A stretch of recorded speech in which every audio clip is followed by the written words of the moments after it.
Okay, so today we are going to learn coronary circulation in a simplified manner. So this, as we all can see, this is the aorta, this is the sinus of Valsalva. Okay, so the left coronary artery, it arises from this left coronary cusp. Okay, left leaflet of the aorta. So this is the left main, as we can see, left main coronary artery. It branches into two: left anterior descending, also known as LAD, and left circumflex artery, which goes around the groove between the atria and ventricles and goes to the back of the heart. And sometimes in 20% of the individuals, it gives posterior descending artery. So in those patients, we call the patients as left dominant if the PDA in case is given by the left circumflex. But in majority of the individuals, that is 80% of the population, this posterior descending artery is given by the right coronary. So as we saw, left main dividing into LAD and LCX. Then the LAD, it goes slightly anteriorly and gives one diagonal branch, which we can see. These can be diagonal 1, 2, 3, that depends. And then as it goes inside the interventricular groove, it gives the septal branches. Okay, these are the septal branches.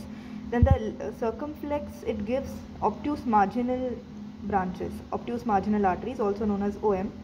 Why they are named as obtuse? Because of this angle. As we can see, they are arising from the circumflex in an obtuse angle. So that's why they are known as obtuse marginal.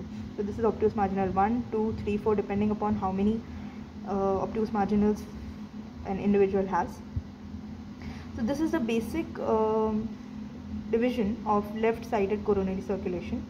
Now when we talk about right coronary, it arises from the right coronary cusp, and the first branch which it gives is the SA nodal artery. Okay, this, as we can see, the artery which provides circulation or blood supply to the SA node, which is very, very important, because if in case this gets blocked, then the patient might have bradycardia and arrhythmias, etc. So then the right coronary first gives SA nodal artery, then it goes along the lateral wall of the heart, and then it gives branches to the right ventricle. Okay, and then it travels posteriorly, just like the circumflex, and gives the posterior descending artery in majority of the cases. So this is the basic. Now we'll move on to studying the coronary angiography with this basic which we have seen. So this is the coronary angiographic image or view. We'll try to identify the vessels in this. So this view which I am showing you all, this is also known as right anterior oblique. Okay, I'll pause it. Now see this artery which we can see here, I'll use the cursor. Okay, this artery which we can see here, this is the left main. Okay, this is our angio sheath which is coming from here. This is the left main coronary artery, which is then dividing into two. Okay,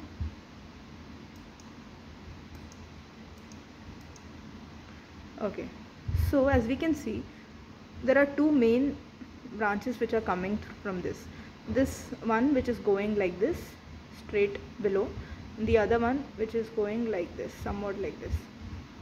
Okay, so we are imagining that the heart is sitting like this. Okay, I mean the reverse of what I'm showing you now. So the heart is like this sitting. So in case the artery which is coming and it's going in this manner, that is our circumflex, left circumflex. This is the left circumflex, because here we are having our atria, here are our ventricles. So this artery which is between the atrioventricular groove, that is the left circumflex, and this artery which we can see, that is the LAD. Okay, left anterior descending. Now as we saw that the left circumflex, it gives obtuse marginal arteries. So these arteries which are coming at an obtuse angle, see this angle, this is the obtuse angle. So these are the obtuse marginal branches. Okay, we'll see some other views also.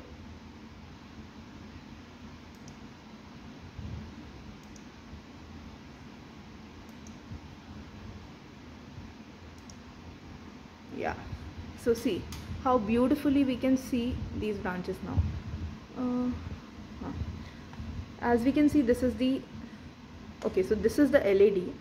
These are the septal branches, septal perforators, which they call. They are perforating the ventricular septum in this manner. Okay. So this is our LAD, which is giving us septal branches.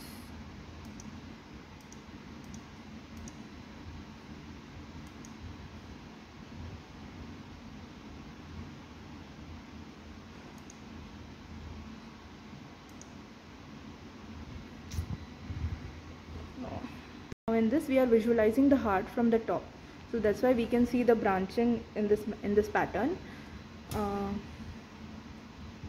This is also known as spider view. Okay, and this C-shaped artery which we can see here, this is our right coronary artery.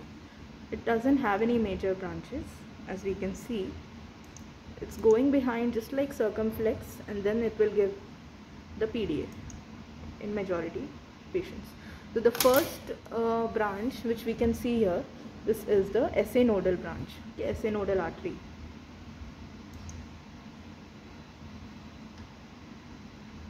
And the other branches, they are nothing but branches to the right ventricle.